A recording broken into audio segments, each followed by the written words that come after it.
நெய்வேலியில் NLC India limited என்னும் பொதுத்துறை நிறுவனம் நெய்வேலியில் இயங்கி வருகிறது.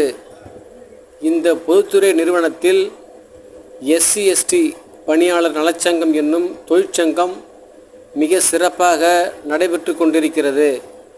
இந்த தொழிற்சங்கத்தில் தொழிலாளர்கள் வழிபடும் வகையில் அலுவலகத்தில் 150 கிலோ எடை கொண்ட வெண்கல சிலை அலுவலகத்தில் வைக்கப்பட்டிருக்கிறது. இந்த வெண்கல சிலையை, புத்தர் வெண்கல சிலையை தொழிற்சங்கத்தில் உள்ள அனைவரும் வழிபடுவது வழக்கமாக இருக்கிறது. அது மட்டுமல்ல, தினமும் மாலை அணிவித்து வழிபடுவது வழக்கமாக கொண்டிருக்கிறார்கள். தொழிற்சங்கத்தில்